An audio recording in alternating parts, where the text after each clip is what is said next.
Family betrayed me in court, causing me to lose my son's custody. Now they need my help after my ex betrayed them too. I secretly recorded them confessing everything. Hi, so this is going to be kind of long because there is a lot of context that I have to mention for everything to make sense. I, 33F, got divorced a couple of months ago, but it had been in the works for almost a year. I met my ex-husband James through friends when I was 25, and after dating for 2 years, we decided to move in together and get married. His family was a little conservative and traditional and did not approve of live-in relationships, so we had to get married if we wanted to stay together. And I really liked James, so I didn't see a problem marrying him. My parents were also on board with that decision, and so we got married. Within a year of living together, I found out that I was pregnant and we were overjoyed. It felt like our family was really coming together and everything was kind of falling into place. But unfortunately, when I announced that I was pregnant, my in-laws started pressuring me to quit my job and focus on being a mother. It didn't make it any easier that my job was not very lenient with the maternity leave, and since it hadn't really been a long time that I had been working with them, my maternity leave would be especially short. So at the time, I weighed the pros against the cons and decided to quit my job. It was not a decision that I made alone, everybody had been a part of it. James and his parents kept telling me that it would be the best decision in the long run, and I simply had to do it. James seemed pretty sure of everything and said that he would take care of the family. I didn't have to worry about the money. He would bring enough home, and all that I had to think about was raising our kid. My parents and my older brother also thought that it would be for the best if I quit my job and stayed at home, because that's what my mother had done, and even though she had the choice of going back to work, she chose not to because this was a priority for her. I had a lot of pressure on me from both sides of the family, so I decided to quit when I was in my second trimester. Everything had been going well and I had full faith in my husband that he would never let me down, which is why I left my flourishing career to be a stay-at-home mom. However, soon after my son was born, I realized that there was something strange about the way James had been behaving in the last few months of my pregnancy. I could never quite put my finger on it, but there was something off about his energy and everything. Sure, he seemed happy when our son was born, and I thought things would go back to normal, but instead, it started getting worse. He started being very irritable around me, and any time I would try to talk to him, he would just snap at me. The only time that he seemed happy and content with life was when he was playing with our son, but other than that, it always felt like he was very annoyed to be at home with me. So he would spend long hours at work, and even on the weekends, he would consistently come up with some excuse not to spend time with me. I just couldn't understand what was going wrong, but I kept trying my best to make our marriage work because, unlike him, I loved him and I didn't want to give up on us. This trend continued for about 2 years after my son was born. He would stay at work for way longer than he needed to, and even when he was at home, he wasn't really with me. I couldn't exactly complain about it, because every time I would try to talk to him about it, he would just tell me that he was really tired from work and it was not an easy task for him to be the sole breadwinner for the household. And that was really insulting for me, because it wasn't as though I was not capable of bringing home money for myself, but I had to rely on him because he had promised me that he would make it easy on me. A couple of times, I even asked him if he would prefer for me to go back to work, so then we could split all the expenses and he wouldn't have to take so much pressure, but he said that it was an insult to him and his capabilities. Besides, my in-laws would never approve of it and we would be in for a really hard time with them if I went back to work. So I continued to stay at home and raise my son, which is pretty much the only thing that brought me joy, because James had changed, and he was no longer the man that I had married. It was only about a year ago that I found out that James had actually been having an affair with one of his coworkers. It had been majorly difficult for me to find out about, because honestly, I had been kind of suspicious about it for a long time. I had even snooped through his phone and laptop a couple of times when he was asleep, but I found nothing. I knew all his passwords because he wrote them down in his notepad, but even that didn't help. It almost felt like he had nothing to hide, and I felt like an idiot for even being suspicious of him. I even went through his belongings to look for a burner phone or whatever, but I again found nothing. At one point, I had actually started to believe that maybe I was just being paranoid and insecure, but the universe had my back, and the proof of his cheating was something that I saw for myself. James and I were throwing our son a pretty grand birthday party about a year ago, and he had invited the co-worker. He had been cheating on me. She was a single mother with a son around my son's age, so I didn't find it strange that he had invited her. He had also told me that she was a really close friend of his, so I didn't find it unnecessary at all. After my son had cut his birthday cake, I decided to go to the upstairs bedroom because I wanted to change into something more comfortable for the party, but when I walked into my bedroom, I realized that my husband was already in there. And so was his coworker, on his lap. They were full on making out when I walked in on them, and it took me a couple of minutes to even process what I was witnessing. First of all, it was my bedroom that the two of them were going in, and that was the most horrifying part of it. And secondly, they didn't even break apart when they heard the door opening. So I had to walk all the way over to them and make my presence felt for them to snap out of it. I'm pretty sure that they thought that it would be fun to make out in my bedroom, in my house, just for the thrill of it, but they probably didn't count on me having a complete breakdown over it. I'm not proud of it, but knowing that what I had been suspecting for so long was actually true made something snap inside of me. I grabbed the coworker by her hair and started dragging her outside the room, and I was unstoppable from what I was told. James is considerably stronger than me, but he couldn't stop me, and I don't even remember most of it because I think I had a rage blackout. I dragged her downstairs with me with James right behind me, and pushed her into the middle of the room, while everyone was there. I don't remember most of the things that I said, but apparently, I called her a bunch of derogatory names and told everybody what she and James had been getting up to in my bedroom. I didn't even care that my son was right there, and so were a bunch of his friends. Now that I look back on it, it's extremely embarrassing and inappropriate, but at the time, that didn't even occur to me, and I was just screaming at the top of my lungs. My parents, my brother, and my in-laws were also present there, and I think it was my father who finally calmed me down and took me back to my room. Once I was inside my room, I completely broke down and started crying. I was sobbing uncontrollably, but instead of staying with me and comforting me, my dad locked me inside my room and went back out. I guess I should have known instantly that my parents didn't care about me. I had always known that they cared more about appearances than being real, but that was just insane. Nobody came to check up on me for the next couple of hours, and even after I had calmed around considerably, I had no idea what was going on outside. I didn't even have my phone, so I couldn't even ask anyone. It was only after midnight that I was escorted out of the room by my brother, who didn't even ask me how I was doing. They probably would have made me stay in the room for longer if I hadn't started banging on it like a crazy person. When I came out, I asked my brother what had happened after I had been locked in, and he told me that pretty much everyone cleared out after my breakdown. He also said that James had left with his parents and my son, and the only people in the house at the time for me, my parents and him, and he had let me out of the room so we could discuss what we were going to do about this now. But my family's idea of a discussion meant telling me that I had to apologize to all my guests for the way that I had behaved at the party. And not just that, but I also had to apologize to my in-laws and James for what I did. They told me that he had found it extremely difficult to convince his coworker not to press charges against me because what I had done was an act of physical violence against her. So now, I owed it to him to talk about this and work things through instead of making this a big deal. I freaked out at them and told them to get out of my house because I was not going to allow them to stand under my roof and tell me that I had to apologize to my cheating husband. I got into a huge fight with my family because they were telling me that I owed it to him to make things right and give this marriage a second shot, or else, they would cut ties with me. So I told them to go ahead because I had reached a point where I couldn't care less about what anybody else thought of me. I was going to file for divorce and get out of this mess, and I didn't need anybody's permission for it. So I contacted a lawyer the very next day and filed for divorce within a week of the incident.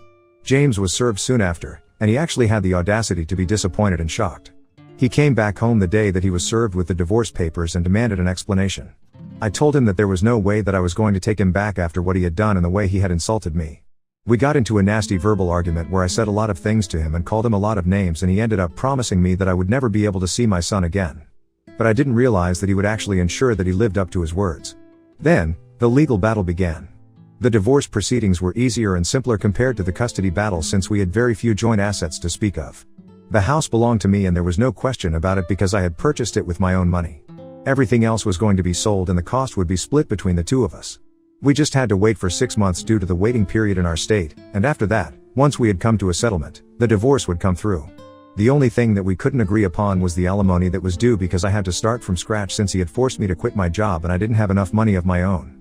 He thought that I shouldn't get any alimony at all, but of course, that was not possible since he had told me that he was going to help me and make sure that I never felt the need to work. Thankfully, I had a couple of texts to prove that, or else I might not even have been able to get that alimony.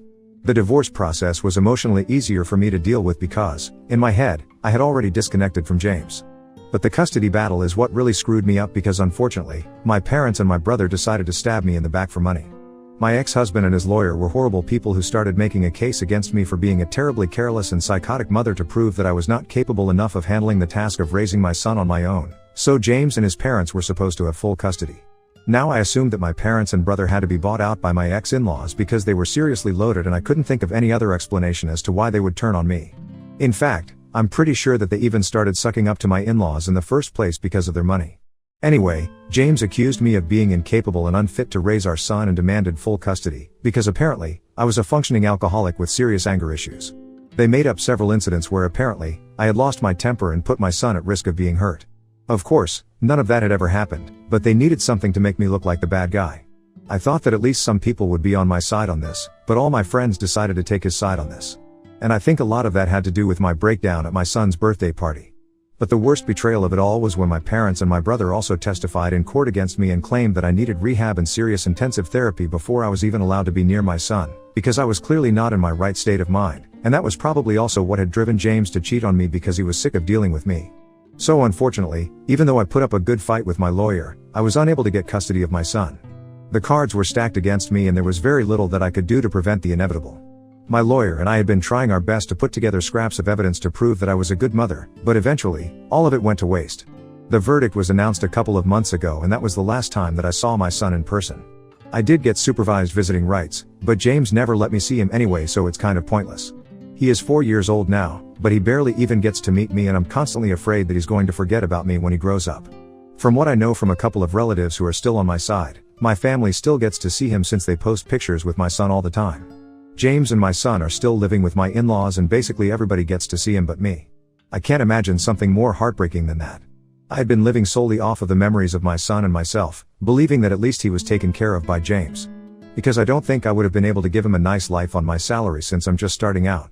I was able to get a job in my friend's company but it's a startup and they don't really make much as of now. So my salary is not what one would expect from a woman in her 30s and even the other employees there are all in their early 20s, just there for the experience so they can move on to better opportunities. I do get alimony every month but it's really not enough because I still have to maintain the lifestyle I was living before and I can't exactly live like a bachelor and cut costs. But this is all I have right now because of the massive gap in my resume. I had believed that once I cleaned up my act, I would apply for shared custody again and maybe I would stand a chance then. But the opportunity literally fell into my lap a couple of weeks ago, when my parents reached out to me after months of not being on speaking terms to ask me for help. The help that they needed was that they needed me to bail them out because surprisingly, James was not the wonderful guy that they had believed him to be. My brother sent me an email saying that I needed to come over to their place ASAP because they had realized something huge and they wanted me to know because they were sick of hiding things from me and wanted to be a part of my life again. I tried to ignore that email that day, but I couldn't stop thinking that maybe this would help me with my son, so I went over to their place in the evening. When I did go, I had expected them to be living like kings because they had sold me out for money from my ex-in-laws, but if anything, they were living worse than before.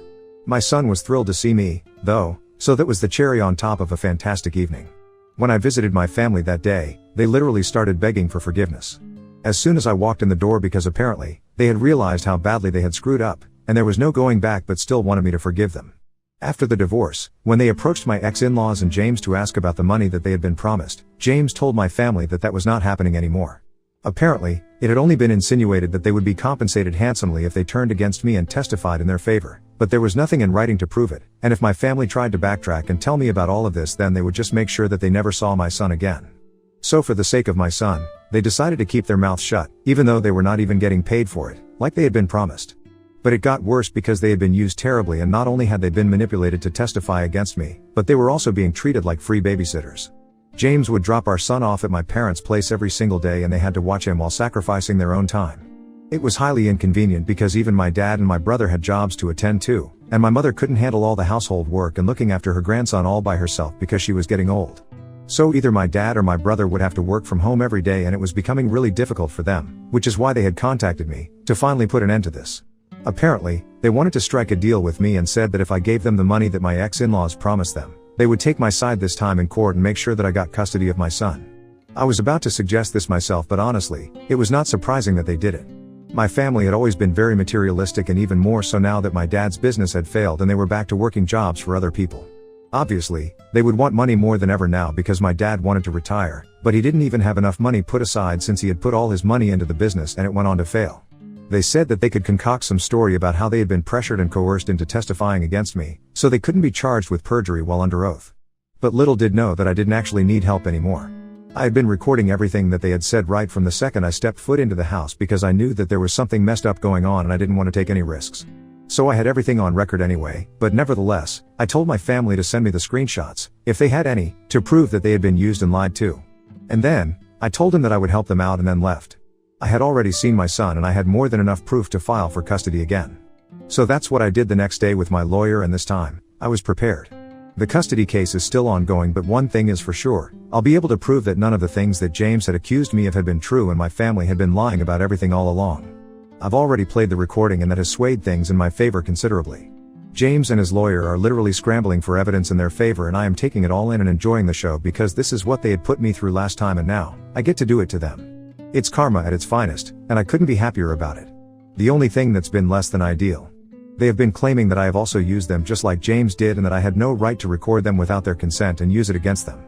But in my state, it's completely okay and admissible in court, so I didn't understand what they were referring to until they told me that I had betrayed their trust by recording them. These are bold words from people who betrayed my trust first by taking my ex-husband's side in the custody case. They believed that what I did was wrong because what they had done was out of necessity. They needed the money, but I didn't need to screw them over and put them at risk of perjury because they had already agreed to help me out and testify against James and his family, so I didn't have to go behind their back. They've been texting me relentlessly and it's getting harder for me to ignore. So Ida for going behind my family's back and putting them at risk of being charged with perjury? Update 1. Hello, everyone.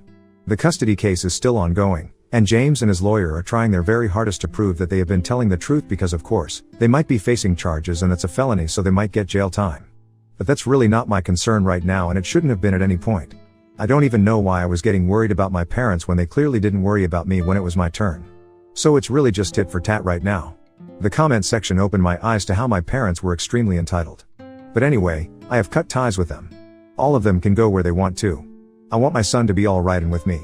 I have waited long enough for this, and I'm not going to let my family and their constant victimization of themselves.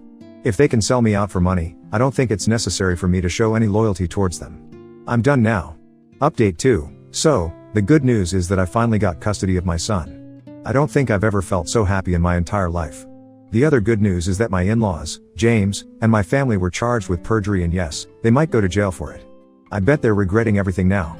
But I don't care about any of it because I got what I wanted. I got my son back, and that's all I had ever asked for. From what I know, James is still trying to fight it and stay out of jail, but I don't think it's going to work. I've already filed for a restraining order against all of them because I've been receiving very threatening text messages, and I am 100% sure that it has to be from these people. Because nobody else would want to harm me unless it's them. Things have been really busy and hectic for the past couple of weeks, but I'm learning to slow down now. I desperately want to spend more time with my son, so I have decided that I'm going to cut my work hours shorter. I've also thought about selling the house and moving to a smaller apartment so I can save more money. I still have a lot of work to do. Rebuilding my relationship with my son is not going to be an easy task because even though he is happy to be with me, he still asks about his dad and his grandparents, and I don't know what to tell him. He has told me a couple of things about them, like how he had been living with his grandparents for the most part and his dad and my in-laws were only there for him for part of the day. Whenever I ask him about how it was living with his grandparents, he makes a face and says that it was not that great because everyone would constantly be fighting. And I can totally see that. It sounds like they really gave him a rough time. Just because they didn't want to take up his responsibility. I can't imagine why they would treat a child like that, but I couldn't put it past these people. They are most definitely capable of even making a little boy feel bad about himself. But anyway, I don't have to worry about that because now he is with me. Update 3. Hi, everyone. So, I can't believe I'm back here after almost 5 years. It feels kind of unreal how different my life is right now. 5 years is a really long time and so much has changed, the first being how much older my son is. We have a beautiful relationship right now, and after countless therapy sessions, he and I have finally become the mother and son that we should have been right from the beginning. He's growing up to be a wonderful man, and I'm sure that he will turn out to be nothing like his father because I just know it in my heart. He is 9 years old right now and already a perfect gentleman. I'm raising him on my own and I have full custody because James gave up and moved to Europe after he was out of jail. I can't say that I'm surprised. He went away with his coworker, who he had been cheating on me with, and now, they are married. I guess he just replaced his actual, biological son with the other kid. It's horrifying, but that's the kind of person that he is. As for my parents and my brother, they were out of jail after 6 months for good behavior. We have not kept in touch and they did not try to reach out to me after they were out, which I am grateful for because I don't think I would have had anything to say to them anyway. I don't have any news about my in-laws. I haven't heard about them or from them for years, and it's for the best, I think. I'm living a life now. I have a stable job and a steady income, by God's grace. I'm still working at the company that I started out with my friend's business, and it's doing pretty great. So, life turned out well for me and my son, and it's more than what I could have asked for. I'm truly grateful for everything.